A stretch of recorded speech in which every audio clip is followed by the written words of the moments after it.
Dans cette vidéo, je vais te montrer comment avoir la bourse du gouvernement de Turquie et tout ça gratuitement. Alors, on y va. Hello, salut à toi, mon nom c'est Jacques, je suis togolais et je suis étudiant en génie électrique et électronique à l'université de Marmara, qui est l'une des universités les plus réputées ici à Istanbul en Turquie. Je vais te parler dans cette vidéo de la bourse du gouvernement de Turquie. J'ai obtenu la bourse en 2022. Je me rappelle toujours de cette nuit où j'ai fait ma demande d'application. Franchement, je ne m'attendais pas à quelque chose de positif parce que je n'y croyais pas trop. Ces bourses en ligne qu'on voit, je me disais que soit c'était de l'arnaque ou bien soit qu'il fallait avoir des connexions. Ce que je n'avais pas parce que je viens d'une famille qui n'est pas riche. Je dirais même que ma famille est pauvre. Mais en fin de compte, j'ai tenté ma chance. J'ai dit que pourquoi ne pas tenter le coup. Et j'ai soumis ma demande d'application à 2 jours avant le délai. Le processus n'a pas été du tout facile parce que je manquais d'informations et les informations que je trouvais étaient la plupart du temps en anglais. Heureusement que je m'en sortais en anglais, mais je ne connaissais personne en Turquie, personne pour me guider à travers tout le processus. J'ai perdu beaucoup de temps, j'ai perdu aussi d'argent et c'est pour t'éviter tous ces tracas, c'est pour t'éviter de passer par ces choses et de faire les mêmes erreurs que j'ai faites que je fais cette vidéo. Je tourne cette vidéo présentement en décembre pour te permettre d'avoir le temps et de commencer à préparer les choses qu'il faut, préparer les dossiers dont tu as besoin afin d'avoir cette bourse. J'aimerais bien te tenir par la main et te guider à travers tout le processus parce que je sais ce par quoi tu traverses, parce que j'ai été aussi dans ce cas. Je compte faire une série de vidéos par rapport à la bourse où je vais partager des informations très pertinentes, mes expériences personnelles, le processus de la demande d'application, à l'interview, à la demande de visa, jusqu'à ton arrivée ici en Turquie. Donc, si tu ne veux pas rater aucune de ces vidéos, je te conseille de t'abonner et pourquoi pas rejoindre notre communauté WhatsApp où il y aura des discussions et tu pourras avoir une aide plus avancée. Donc d'abord, qu'est-ce que la bourse du gouvernement turc? C'est au fait une bourse qu'offre le gouvernement turc et qui vise à attirer les étudiants talentueux de par le monde. Cette bourse est octroyée par le gouvernement turc en personne et c'est offert aux étudiants internationaux pour qu'ils poursuivent les études ici en Turquie. Cette bourse est entièrement couverte, entièrement financée. Ce qui est vraiment génial par rapport à cette bourse, c'est qu'elle est holistique. Holistique, ça veut dire qu'elle prend en compte pas juste tes résultats scolaires, mais aussi tes expériences personnelles et tes activités extraculturelles. Cela est très bien parce que je trouve qu'ils se disent que peut-être tes conditions sociales et tes conditions financières pourraient avoir affecté tes résultats académiques et te donnent la chance de parler de toi-même, de raconter un peu ton histoire à travers certaines rédactions que tu auras à faire lors de la demande d'application. Alors, parlant des avantages que offre cette bourse, en premier lieu, il y a couverture de 100% des frais de scolarité. Ici en Turquie, les études coûtent très cher, surtout pour les étudiants internationaux et dans les universités privées, vous pouvez avoir des frais de scolarité allant jusqu'à 10 000 $. Mais avec cette bourse, la totalité des frais de scolarité sont couvertes et ça, c'est gratuitement. En deuxième position, vous avez l'hébergement. L'hébergement est aussi offert gratuitement par la bourse sous forme de dortoir. Les étudiants sont logés dans les dortoirs où le petit déjeuner et le dîner sont servis. En troisième position, vous avez l'allocation mensuelle. En plus de l'hébergement, la bourse vous offre aussi de l'argent. Cet argent va servir à subvenir à certains de vos besoins que vous pouvez avoir. En quatrième position, vous avez l'assurance maladie. Et en dernière position, vous avez le billet aller-retour. Bon, en passant, le visa aussi est gratuit. Parlant de la date d'application, la bourse est souvent lancée le 10 janvier et le délai est souvent le 20 février. Notez que vous pouvez faire la demande tout en étant en classe de terminale.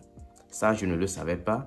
Moi, je croyais qu'il fallait forcément avoir le relevé du bac pour postuler à la bourse. Mais c'est lorsque j'arrive ici que je rencontre mes amis tunisiens et marocains qui sont fraîchement diplômés de la terminale et qui ont aussi postulé.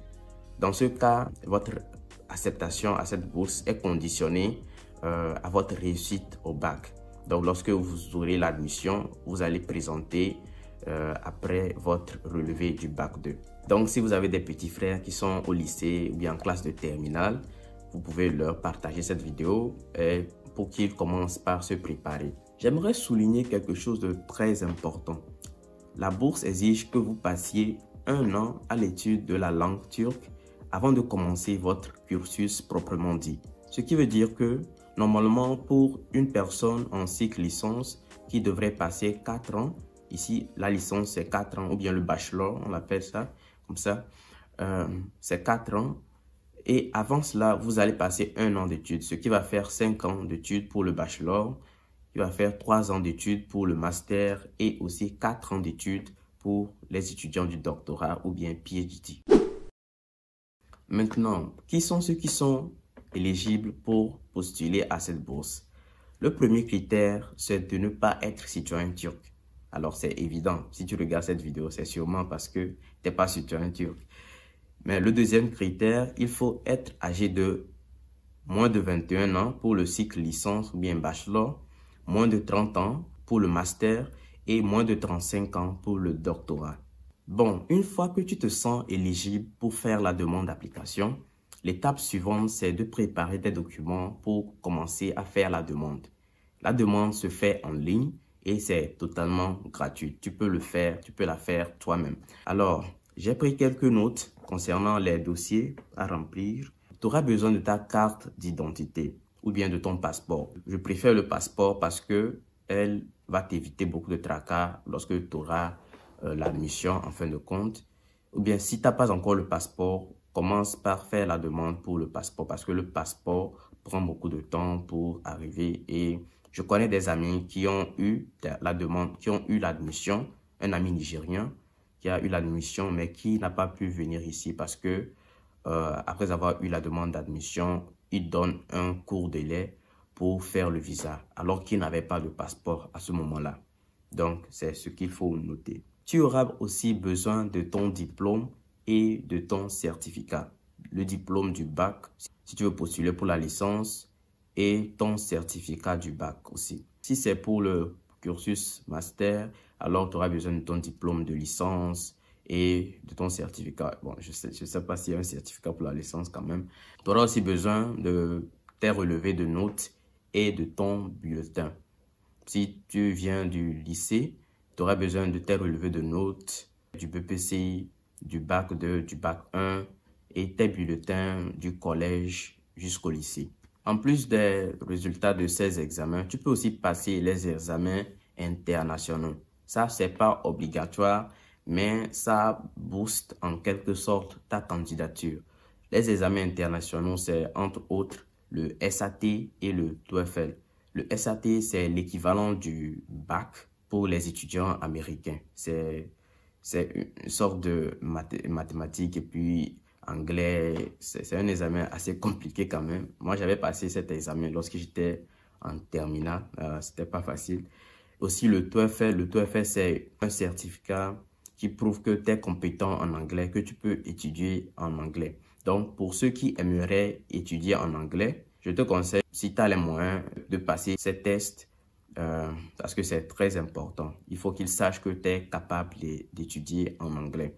Moi, j'étudie présentement en anglais et c'est au fait un grand avantage pour moi parce que la plupart des étudiants qui obtiennent la bourse ne sont pas éligibles pour étudier en anglais, surtout pour ceux qui viennent des pays francophones.